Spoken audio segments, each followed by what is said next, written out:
1.5 normal H2O2ના દ્રાવણની કદ પ્રબળતા શોધો। હવે અહીંયા જો નોર્મલ આવ્યું, નોર્માલિટી આપણે ટેક્સ્ટ બુકમાં નોર્માલિટી આવી નથી ભણવામાં, પણ અહીંયા હું તમને સમજાવી દઈશ નોર્માલિટી માટે બધું જ, નોર્માલિટી માટે બધું જ, પછી એના સૂત્રો વગેરે મંડે આવવા એટલે સમજાતા થાય। નોર્માલિટી મોલારિટી જેવું, જો મોલારિટીમાં શું હતું, મોલારિટી યાદ છે, દ્રાવ્યનું વજન ગુણ્યા 1000 ભાગ્યા દ્રાવ્યનો અણુભાર ગુણ્યા દ્રાવણનું કદ, કદ ml લેવાનું, વજન ગ્રામમાં, 1000 ગુણવા હોય તો, જો કદ લીટરમાં લેવું હોય તો પછી 1000 નીકળી જાય, લીટરનો લીટર લખો એટલે એમાં સમાવેશ થઈ ગયો। બસ નોર્માલિટીનું સૂત્ર એટલો જ ફરક છે, નોર્માલિટી બરાબર દ્રાવ્યનું વજન ગ્રામ ગુણ્યા 1000 અપોન દ્રાવ્યનો તુલ્ય ભાર ગુણ્યા દ્રાવણનું કદ। તો આ બેમાં ફરક ક્યાં રહ્યો, માત્ર જે પદાર્થ ઓગાળી છે એનો આમાં અણુભાર લઈ છે અને આમાં તુલ્ય ભાર લઈ છે। તો હવે પ્રશ્ન એ થાય તો પછી તુલ્ય ભાર એટલે શું? જો તુલ્ય ભાર સમજાઈ જાય, કિંમત શોધતા આવડી જાય અણુભારની જેમ, તો તમે અહીં મૂકીને નોર્માલિટી શોધી શકો કે નહીં? જે જવાબ આવે જે કાંઈ પણ એને આમ એન લખાય, નોર્મલ।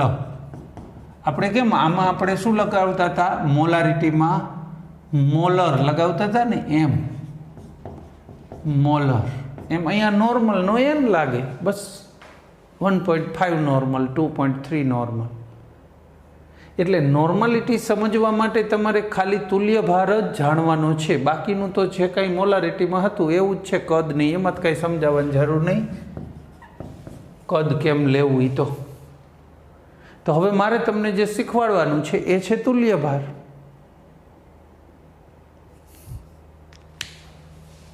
તો એને જ બરાબર સમજીશું, તુલ્ય ભાર। તુલ્ય ભાર સમજાવી દઉં એટલે નોર્માલિટી થઈ ગયું એમ માની લઈશું, બરાબર? તુલ્ય ભાર શોધતા શીખડાવી દઉં પછી મૂકી દેવાનું, નોર્માલિટી મળી જશે। તમે આ બુકમાં લખી રાખજો એટલે પછી આગલું ભણાવું ને પછી એ નીચે સમજાશે ઓટોમેટિક।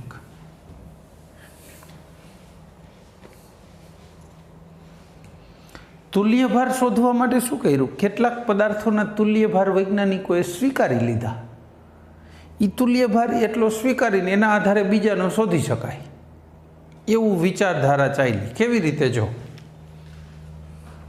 ઓક્સિજનનો તુલ્ય ભાર સ્વીકારેલો કેટલાનો છે, તુલ્ય ભાર એ જ લખું છું પહેલાં, ઓક્સિજનનો છે 8, આનો એકમ થાય ગ્રામ તુલ્ય, બરાબર છે? સિલ્વરનો થશે 108 ઇમરજન્સી ગ્રામ તુલ્ય, પછી બ્રોમિનનો 80, પછી ક્લોરિનનો 35.5,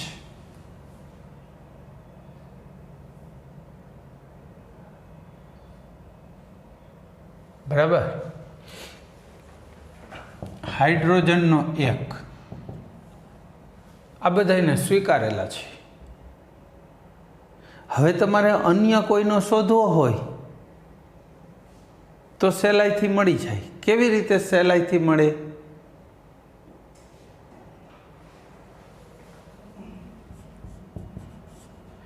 Ag2SO4 આવું સંયોજન છે, એજીનો તુલ્ય ભાર ખબર છે તો SO4 નો શોધી શકાય। વ્યાખ્યા બહુ સિમ્પલ, 108 ગ્રામ એજી સાથે જોડાતા SO4 ના વજનને એનો તુલ્ય ભાર કહેવાય। એજીનું કેવી રીતે આવ્યો તો કે આટલાનો વૈજ્ઞાનિકોએ સ્વીકારેલો તુલ્ય ભાર છે, આટલા વજન આરે જોડાયની સામેવાળાનો તુલ્ય ભાર। અહીંયા કેટલા થયા, એજી 2 વપરાણા ને એટલે 216 ગ્રામ થયું, એજી 2 એજીનું વજન, અને SO4 નું વજન કેટલું થાય? S નું 32 અને 16 ચોક 64, 64 ને 32 96, તો 216 ગ્રામ Ag સાથે SO4 કેટલા ગ્રામ જોડાણું કહેવાય? હું આ બેને ગ્રામમાં લખી નાખું તો ચાલે, ગ્રામ પર મોલ હોય ને. 216 ગ્રામ એ 96 ગ્રામ વપરાણું, તો 108 એનો તુલ્ય ભાર છે. જો આનો SO4 નો તુલ્ય ભાર જોતો હોય તો આના અડધા કરવા પડે ને. આના અડધા કરું, 108 ગ્રામ લીધું હોત Ag, તો આ કેટલા ગ્રામ એની હારે જોડાત? 48 ગ્રામ. બરાબર છે, 108 સામે 48 થઈ જાત. તો 48 છે એ કોનો તુલ્ય ભાર થયો? SO4 નો. આ એક ટેકનિક સમજાણી, તુલ્ય ભાર છે. વિવિધ ટેકનિક છે, હું બધી કહીશ. આ એક ટેકનિક છે જેના સ્વીકારાયેલા તુલ્ય ભાર છે એનો ઉપયોગ કરીને તમે બીજા ઘટકનો તુલ્ય ભાર શોધી શકો. હવે કોઈક તમને એમ કહે કે આખા Ag2SO4 નો તુલ્ય ભાર કેટલો? જો આયનોનો શોધવો પડે, SO4 નો શોધ્યો તો આટલો થયો. આખા Ag2SO4 નો કેટલો તુલ્ય ભાર? તો કે ધન આયનનો તુલ્ય ભાર વત્તા ઋણ આયનનો તુલ્ય ભાર.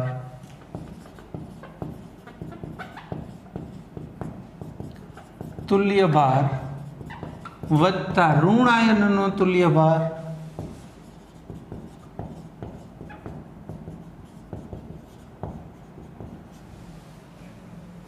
બરાબર. ધન આયનનો તુલ્ય ભાર કેટલો છે? ધન આયન એટલે સિલ્વર, Ag 108. ઋણ આયનનો કેટલો છે? હમણાં તો ગણ્યો 48. ટોટલ કરી લો 156 ગ્રામ તુલ્ય. રેડી? આ કોનો થઈ ગયો? 156. આખા Ag2SO. આ બગડો હોય તો આને 2 થી ગુણવાના નહીં, એ અણુભારમાં ગુણવાના હોય. તુલ્ય ભારમાં ગુણાંક નથી. Ag નો ટોટલ જે થાય એ જ લખવાનો, સીધો ગુણીને નથી લખવાનો. બરાબર. તો આખાનો તુલ્ય ભાર થઈ ગયો. આયનો માટે એક બીજી મેથડ છે. કોઈ પણ આયનનો તુલ્ય ભાર શોધવો હોય ને તો આટલા યાદ રાખજો. બરાબર છે? આ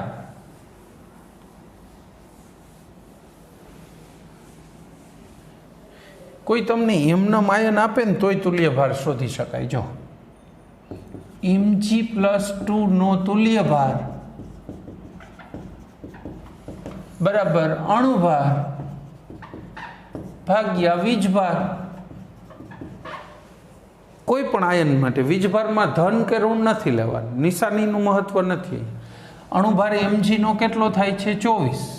વીજભાર કેટલો છે? 2. પ્લસ હોય કે માઇનસ હોય આપણે નિશાની લેતા નથી. ખાલી જે ભાર છે ને 2 કે 4 જે એનાથી ડિવાઈડ કરો. તો આ 12 ગ્રામ તુલ્ય કોનો થયો? તુલ્ય ભાર Mg+2 નો.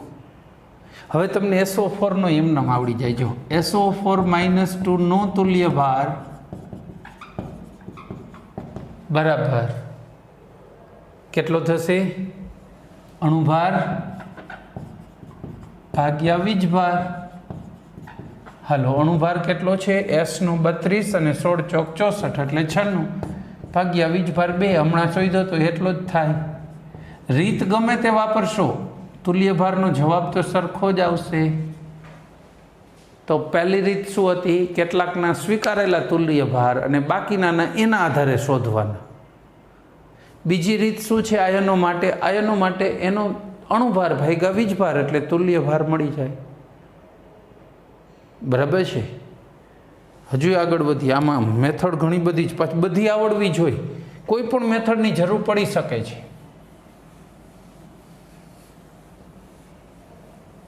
તમારે દરેક મેથડ જોવી પડે, એટલે હું બધી જ કહું છું.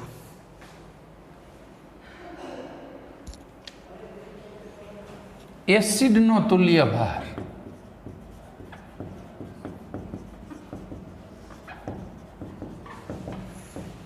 બરાબર એસિડનો અણુભાર ભાગ્યા મુક્ત થતા H+ ની સંખ્યા અથવા એસિડની બેઝિકતા, તો બેઝિકતા મતલબ H પ્લસ કેટલા આપે એટલા બેઝના અણુને વાપરે ને એટલે એને બેઝિકતા કહેવાય. જેમ કે જો HCl છે તો આ NaOH ના કેટલા અણુ, કેટલા OH નો વપરાશ કરી શકે? એક. NaCl અને પાણી થયું. તો આને H પ્લસ કેટલા આપ્યા? HCl એક જ, એટલે H પ્લસ ગણો તોય એક આવે. બેઝના અણુ કેટલા એના હારે વપરાણા? બે. એક જ નહીં તો બેઝિકતા એક જ થઈ ને, બે એક એક જ આવે, ગમે લ્યો, બેમાંથી એક જ જરૂર પડે. તો આનો તુલ્યભાર HCl નો શોધવો હોય તો HCl નો અણુભાર કેટલો છે? 35.5 આનો ને એક આનો, 36.5 ભાગ્યા 1 એટલે 36.5 છે ને અણુભાર પણ થયો અને તુલ્યભાર પણ થયો. શું કામ? એકથી ભાગો તુલ્યભાર મળતો હોય તો અણુભાર નહીં, બે સરખું જ થઈ જાય ને. બેઝ માટે વિચારી. હજી એક બીજો એસિડ લઉં, ચલો H2SO4, ખબર પડી જાય આ કેટલા H આપશે? 2. H2SO4 વત્તા 2 NaOH. બેઝના 2 જ અણુની જરૂર પડે ઓટોમેટિક, જેટલા H આપે એટલા બેઝ જોઈએ ને. Na2SO4 વત્તા 2H2O થયું. આની બેઝિકતા ગણો તો આ બેઝના જેટલા અણુ વપરાણા એ બેઝિકતા તોય 2 આવે, અને H કેટલા આપ્યા મુક્ત થતા H પ્લસ તોય 2. તો આનો તુલ્યભાર કેટલો આવે? H2SO4 નો શોધી, અહીં HCl નો શોધી છે. H2SO4 નો અણુભાર છે 98, 2 વત્તા 32 વત્તા 64, 98 ભાગ્યા કેટલા H પ્લસ આપ્યા? 2. તો ડિવાઈડ કરી નાખી, 45 દુ 90, 4 49 થયો ગ્રામ તુલ્ય. તો એસિડનો તુલ્યભાર આ રીતે શોધાય. રેડી? તુલ્યભાર મળશે એ મૂકો એટલે નોર્માલિટી મળે, કોઈ પણ એસિડને હોય. હવે બેઝ માટે વિચારો. એસિડને બદલે કોની વાત કરશું? બેઝની.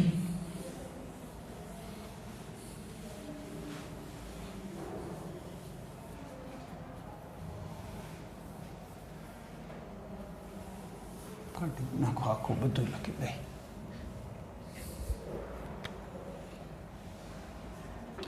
બેઝનો તુલ્યભાર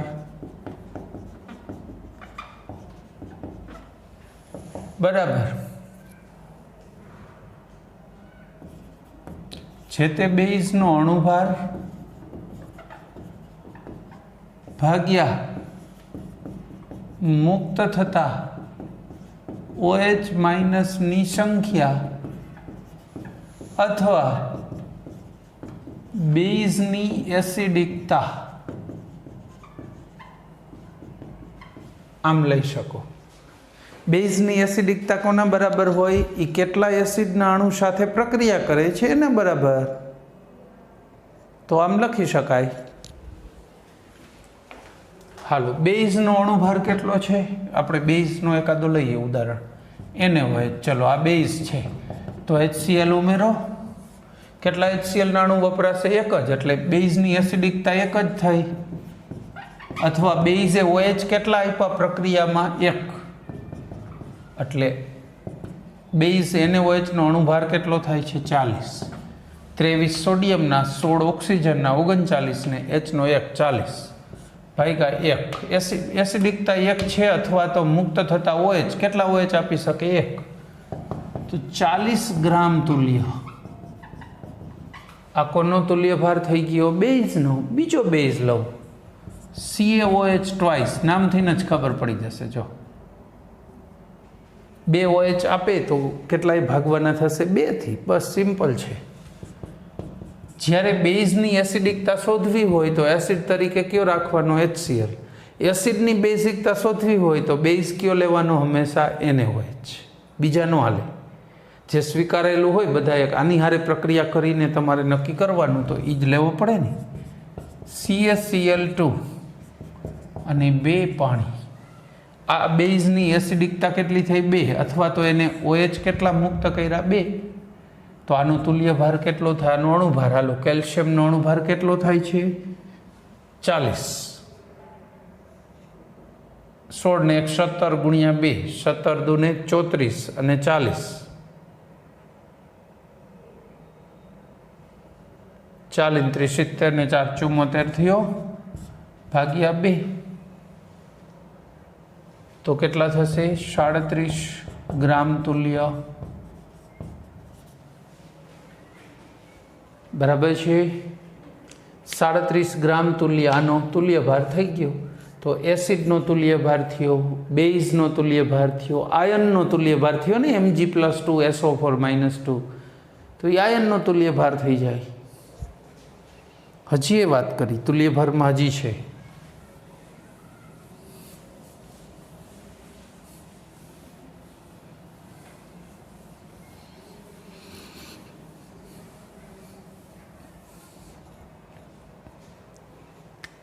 કોઈ એવી પ્રક્રિયા છે કે જેમાં KMnO4 વપરાય છે પ્લસ પ્લસ સમથિંગ સમથિંગ કંઈ પણ વાપરો છે આમાંથી Mn+4 બને છે અહીંયા Mn કેવું હતું +7 અને આ બાજુ એ કેવું બની ગયું +4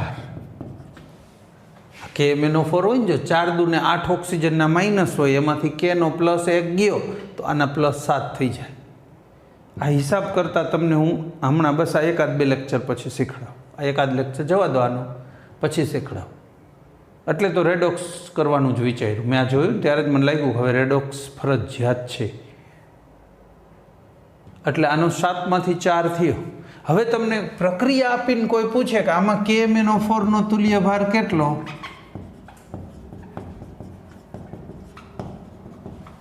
બરાબર અણુભાર ભાગ્યા થતા ઇલેક્ટ્રોનની સંખ્યા હાલો અણુભાર કેટલો છે KMnO4 નો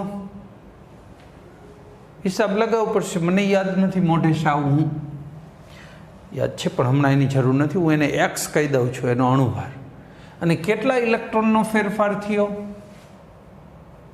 7 માંથી 4 થયા 3 નો ફેરફાર થયો હશે ને 3 ઇલેક્ટ્રોન ઓછા થાય 3 ઇલેક્ટ્રોન ઉમેરાય આની અંદર એટલે વીજભાર ઘટે 3 બરાબર છે ઇલેક્ટ્રોન વીજભાર ઘટાડે ઉમેરાણા કે બાદ થયા એના હારે આપણે કંઈ લેવા દેવા નથી આપણે તો એ જ જોવું છે કે 7 માંથી 4 થયા 3 ઇલેક્ટ્રોનનો ફેરફાર થયો તો બસ આટલા ગ્રામ તુલ્ય થાય આ કોઈ પણ સોલ્ટ એટલે ક્ષાર થયો KMnO4 કે કોઈ પણ પદાર્થ એની પ્રક્રિયા જોવાની પ્રક્રિયામાં એમાંથી શું બનવાનું છે એ બેના ઓક્સિડેશન આંક અથવા તો એના વીજભાર એનો તફાવત લઈ લ્યો એટલા ઇલેક્ટ્રોનનો ફેરફાર થયો હોય એનાથી ભાગી નાખો એટલે તુલ્ય ભાર મળે બરાબર તો એનો તુલ્ય ભાર મળે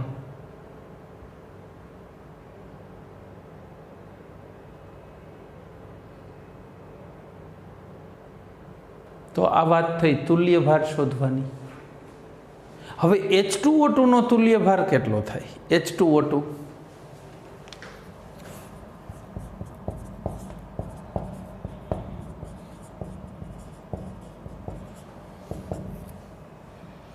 H2O2 નો તુલ્ય ભાર કેટલા OH હોય 2 H+ આપવા હોય તોય કેટલા આપી શકે 2 O2 -2 બની જાય અથવા 2 OH બની શકે એટલે એનો અણુભાર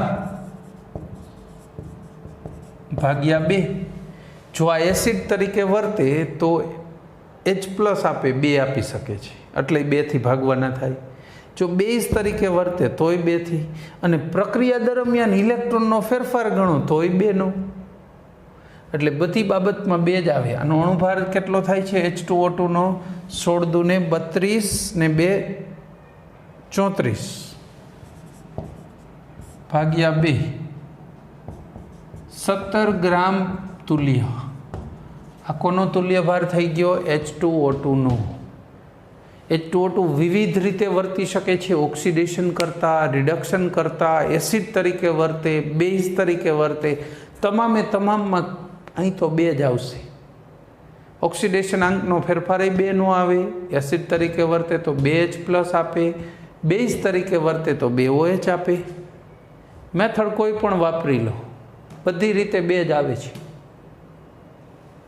બરાબર છે તો આ વાત થઈ કોની H2O2 નો તુલ્ય ભાર થઈ ગયો હવે આ બધાના તુલ્ય ભાર મૂકી દો એટલે નોર્માલિટી મળી જાય. હવે નોર્માલિટીનું કંઈ પણ સૂત્રો આવશે, જે કંઈ પણ એ હું આગળ ડાયરેક્ટ લઈશ. તુલ્ય ભાર તમને ખબર છે એમ માની. ભૂલાઈ જાય તો તમારે આ લેક્ચરની જેટલી આ મિનિટો છે એને ફરીથી રિવાઇન્ડ કરી લેવાની અને તુલ્ય ભાર ફરીથી સમજી લેવાનો. બરાબર છે?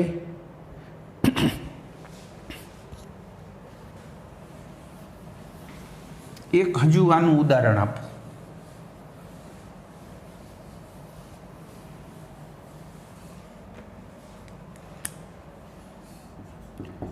Fe2O3 અને FeO બેયમાં Feનો તુલ્ય ભાર શોધીએ. જો બેયમાં શું શોધવું છે? Feનો તુલ્ય ભાર.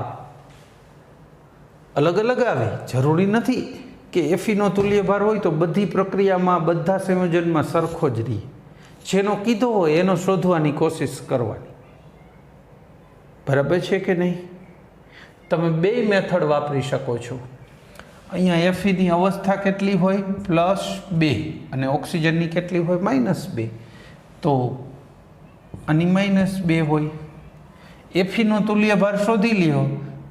બરાબર છે? તો મળે કે નહીં? બેયમાં આપણે Feનો જ શોધવો છે. તો Feનો +2નો તુલ્ય ભાર બરાબર અણુભાર ભાગ્યા 2. આ 2 છે ને +2 ના 2 થી ભાગી નાખો. અણુભાર છે 56. Feનો 2 થી ભાગો 28 ગ્રામ તુલ્ય. આ કોનો અણુભાર આવી ગયો? 28 ગ્રામ તુલ્ય Fe+2નો આવ્યો. અહીંયા Feની અવસ્થા કેટલી થાય? આના જોવો જોઈએ. -2 હોય ને, 3 દુ ને 6 થાય માઇનસ. તો Feના કેટલા થઈ જાય? 2 Fe થઈને 6 થવા જોઈએ ને, તો +3 હોય ને. 3 ગુણ્યા 2 6 ને આ 3 ગુણ્યા 2 6. તો અહીંયા Fe+3નો તુલ્ય ભાર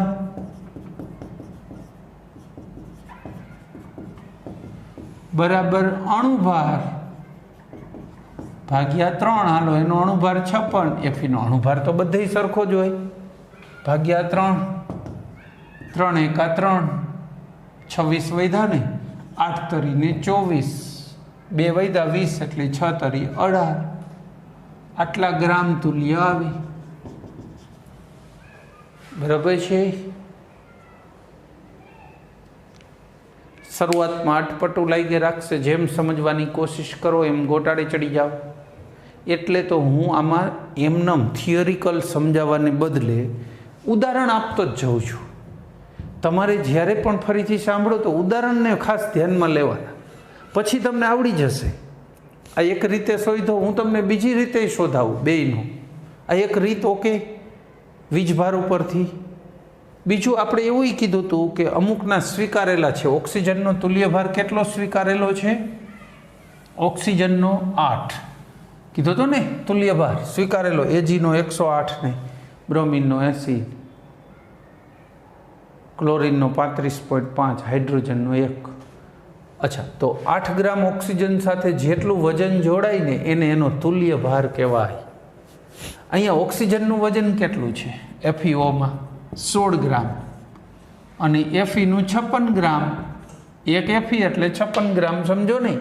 16-56ના રેશિયોમાં બે ભેગા થાય એટલે FeO બને. 16 ગ્રામ સાથે 16 ગ્રામ O સાથે જોડાતા Feનું વજન બરાબર 56 ગ્રામ. તો 8 ગ્રામ O સાથે જોડાય એવા Feનું વજન કેટલું થાય? 8 ગુણ્યા 56 ભાગ્યા 16. 8 દુ 16 ને 28 દુ 56, 28 ગ્રામ તુલ્ય. આ કોનો તુલ્ય ભાર થયો? Feનો. 8 ગ્રામ ઓક્સિજન સાથે જે પણ અન્ય ઘટક જોડાય એના વજનને જ એનો તુલ્ય ભાર કહી શકાય ડાયરેક્ટ. આમાં એવું જ, જો ઓક્સિજન કેટલું છે? 3 ઓક્સિજન એટલે 16 તરીને 48 ગ્રામ છે. અને Fe2 એટલે 112 ગ્રામ. 56 ગુણ્યા 2 બરાબર. તો અહીંયા 83 મૂકી શકીએ. 48 ગ્રામ O સાથે જોડાતા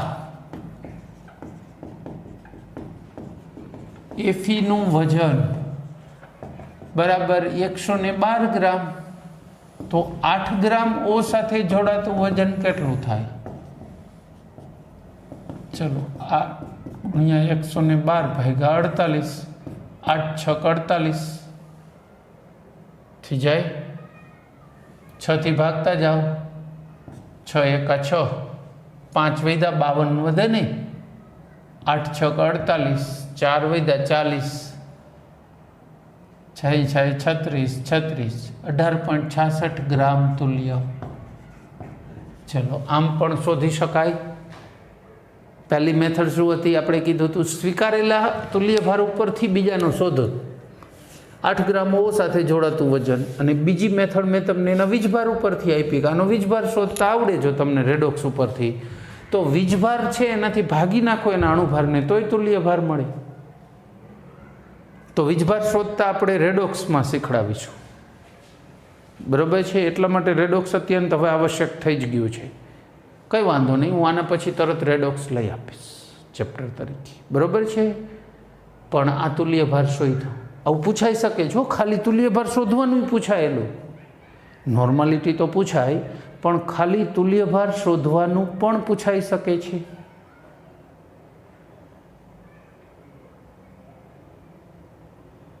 બરાબર છે?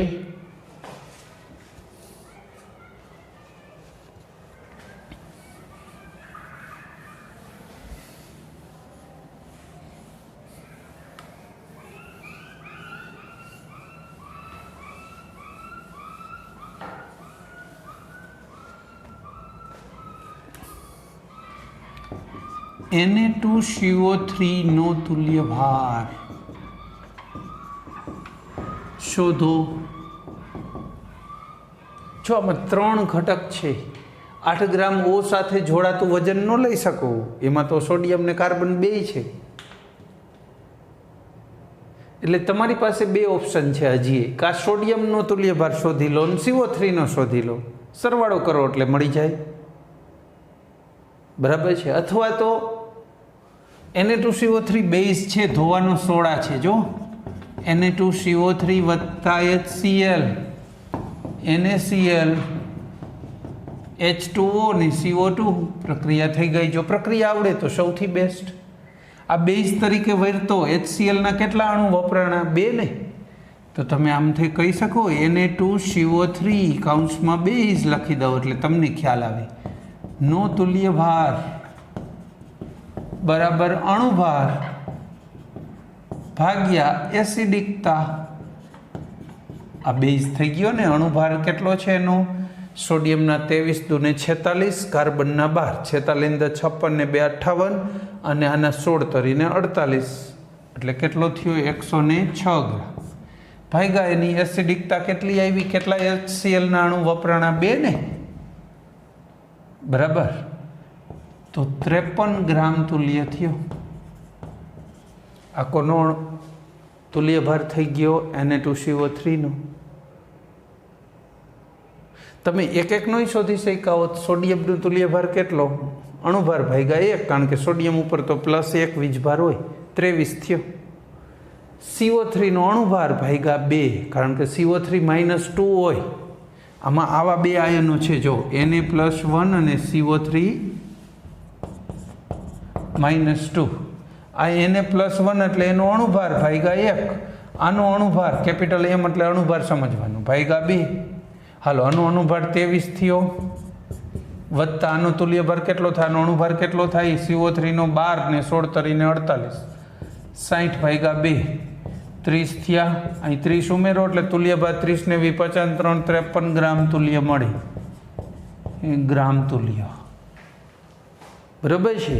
તો તુલ્ય ભાર આ બધી રીત એકની એક જ છે આમ તો, પણ 1 2 વાર 3 વાર રિવાઇઝ કરશો ને પછી તમને બરાબર એમાં મગજ ચાલશે.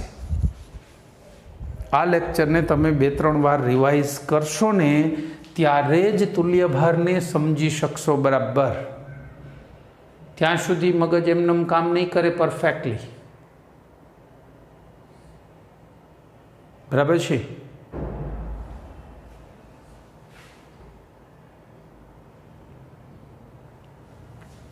આગળ વાત કરીએ.